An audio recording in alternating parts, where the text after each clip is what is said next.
Quem é o André no audiovisual? Cara, o André no audiovisual, assim, eu sei que eu tenho pouco tempo para falar, mas eu tenho muita coisa para dizer. Eu vou resumir, assim. Até os 4 anos de idade, eu não falava. E eu nasci em 65, né? Tô com 60 anos agora. E então eu não falava.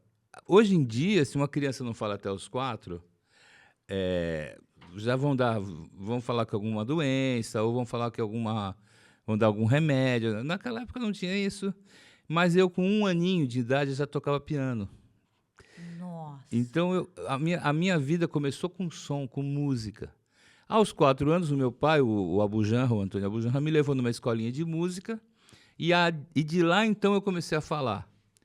Então eu só começo desse jeito para falar que o som para mim é a minha vida, né? O som é a minha vida. O ouvido. Você gosta de ouvir e não de falar. Não, eu Gosta falo, de falar. Hoje em dia você fala nossa, eu falo bastante. mais que o homem da cobra. Isso é ótimo. É. Mas você quando entende que era começou com o som. som E eu tenho uma importante. coisa que eu escuto desde pequenininho. Eu não escuto, eu escuto tudo separado. Existe uma coisa chamada ouvido absoluto, que uma pessoa que não é música pode ter, que escuta uma freada e fala si bemol. É verdade. Mas eu não, eu tenho uma audição aberta na minha cabeça. Então, por exemplo, quando eu escuto uma orquestra, eu escuto tudo separado, tudo. Ixi. Então, se tiver um oboé, um violino desafinado, eu sofro. Eu não consigo comer por exemplo, comida japonesa quando eu vou, que está tocando Scorpion, sabe? Eu não consigo.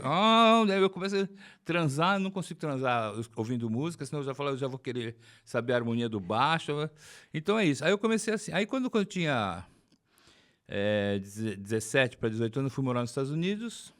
Quando eu voltei, já entrei na faculdade de música, porque é a única coisa que eu sabia fazer. E já comecei a fazer trilha sonora para teatro. E muito teatro. Depois depois eu me relacionei. Meu primeiro casamento foi com a Ana Mulaert, né? E a gente namorou muito tempo antes de casar. E quando a gente namorava, ela estava na faculdade de cinema da ECA. Então eu fiz as trilhas dos curtas-metragens dela, do Beto Brant também, né? Nossa, o Beto. Nossa, O eu Beto conheci há Brant, muito então. tempo, gente. Também fiz muitas trilhas. Aí um dia, eu sempre tive banda também, né? Eu tinha uma banda chamada Os Mulheres Negras, que hoje não existe mais. Aí tem uma banda chamada Karnak, que continua Karnak eu existindo. conheço. Antes do Karnak tinha Os Mulheres Negras. E um dia a gente estava tocando num lugar aqui em São Paulo chamado Espaço Off, que era um lugar bem pequenininho assim.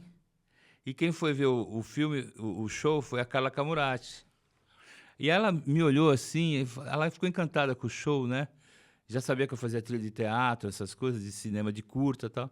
Ela me convidou para fazer o Carlota Joaquina, em 94, que ela estava fazendo. Meu primeiro longa-metragem, em 95, Carlota Joaquina. Aí, de lá para cá, eu já fiz 90 longas-metragens. E aí, no meio dessa brincadeira toda, tem o diretor de cinema, Hugo Giorgetti, que você também deve conhecer. Ele me chamou para fazer um comercial como ator, que não foi pro ar, era um comercial. E ele me adorou como ator. Porque o músico tem o tempo, né? Exatamente. Tem o timing. Exatamente. Então ele me convidou para fazer um comercial. O comercial não foi pro ar, mas aí ele foi fazer um filme sábado. Que é que tá no elevador, que tem um morto, tem o Tom Zé. Esse filme é muito legal, chama Sábado, do Hugo Giorgetti. É um filme assim... Eu vou procurar, mas eu já ouvi. Foi o meu primeiro longa como ator. E aí eu fiz e foi um sucesso, assim. Aí eu comecei a gostar de ser ator, né? Então a minha brincadeira dentro do cinema brasileiro é assim. Hoje eu já faço papéis maiores, tal, mas no começo eu falava assim, me coloca que nem o Hitchcock. Sabe que o Hitchcock fazia os filmes e sempre aparecia nos filmes, né? Então eu faço ele exigia, eu lembro uma reportagem dele, ele falava que era interessante ele aparecer também. Então, eu brinco com todos os diretores, eu peço 2 coisas, porque é muito difícil você ganhar dinheiro com... Agora a gente está começando a aprender, né? Mas no começo eu fazia muita trilha, assim, sem receber muito. Eu colocava assim, Quando eu saquei que eu gosto de ser ator, eu falei, eu quero ser ator do filme, pode ser o Guardinha 1, pode ser qualquer coisa, posso passar na rua, mas eu quero aparecer. E eu quero ir em algum festival exótico, porque eu amo viajar, né? Então, geralmente, esses filmes legais que a gente faz, às vezes não Viagens fica... são incríveis. São incríveis, mas não fica muito em cartaz, né? É. Teve um filme que eu fiz, o Cafundó, chama Cafundó o nome do filme. Fiz a música, nem foi para os cinemas no Brasil, só em festival, para você ter uma ideia. Então, e aí os filmes da Ana que eu fiz a trilha, ela viajou o mundo inteiro, ficou famosíssima com os filmes dela. E aí teve uma viagem para Moscou, que ela fala, eu não quero eu e meu filho, que nosso filho falou, deixa o papai no seu lugar. Aí eu comecei a viajar também para tudo quanto é canto, né? Fui para China 2 vezes, fui para Moscou com esses filmes, né? Que eu fiz... Que incrível. Então é isso. Então a minha história é essa e aí também tem a minha banda, aí comecei a dirigir. E a pessoa que faz a música e o editor do filme são os caras que mais assistem o filme.